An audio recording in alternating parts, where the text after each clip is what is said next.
When the white man started destroying our religion, when he started demonizing our gods, when he started ridiculing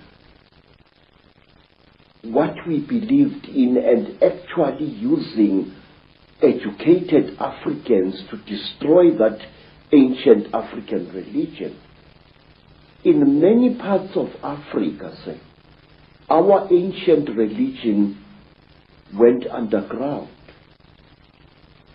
And there were, call them secret societies, all over South Africa and Central Africa and East Africa and West Africa, where this knowledge was stored and kept by aging guardians, many of whom did not know that in other parts of the land there were other guardians who were doing exactly as they were doing.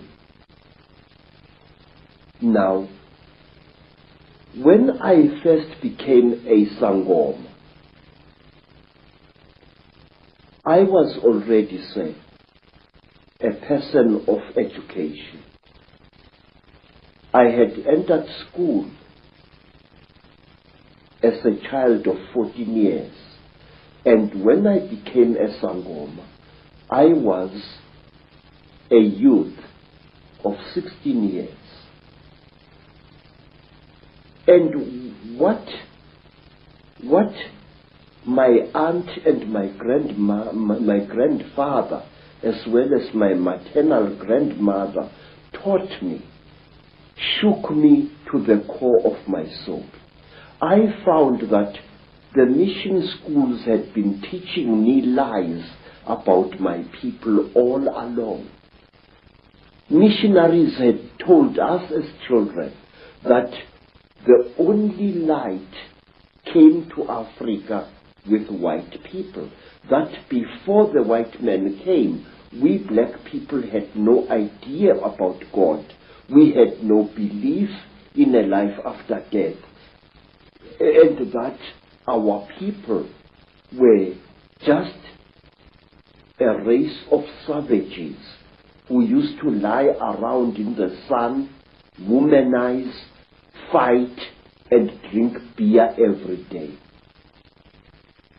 I was suddenly awakened to the fact that Africans had in fact been far greater intellectually than the missionaries were willing to give them credit for.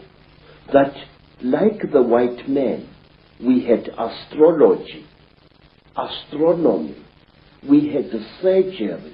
In fact, I found that Zulu surgeons in the early years of the 19th century and the 18th century and even beyond could perform operations which white surgeons were not capable of operating. And the more I learned about my peoples, the more I wanted to learn. And when my initiation under my aunt Mina and my grandfather Zigo had ended, I wanted to know more and more and more. And sometimes I had to pay a ghastly price in order to gain this knowledge. In one place, here in the northwestern Transvaal, my teachers found that I was really uncircumcised. And they told me bluntly that if I wanted to be a member of this secret society, I had to undergo circumcision. And I did, and it was screamingly painful, I assure you, because it was done with a clasp knife, which somebody must have blunted a little bit, just to make sure that I got the message. Well, I had the same done, but I was asleep at the time, so we have that in common.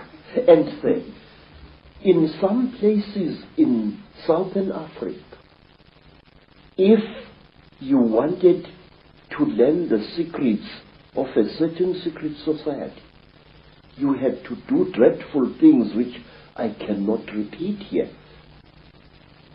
And at one time, in Barotse land, in the west of what is today Zambia,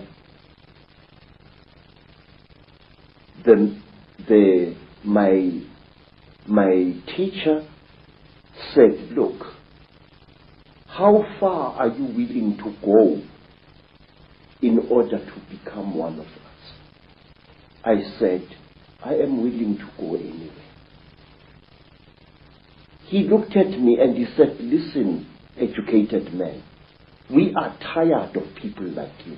White men come amongst us to milk our minds and then to kill us. We want to be sure that we can trust you. And wait, sir.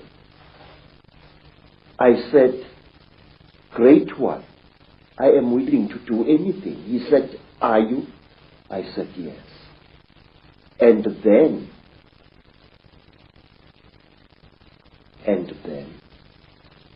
they went into a graveyard, and from there they removed the hand of a corpse, dead 2 days, and they brought it and they challenged me to cook it and eat it. I did so. And these were the people who first told me about a race of highly intelligent beings which they called the Chitauri, the talkers, a race of creatures which look like reptiles, who have ruled the world for hundreds, if not thousands of years.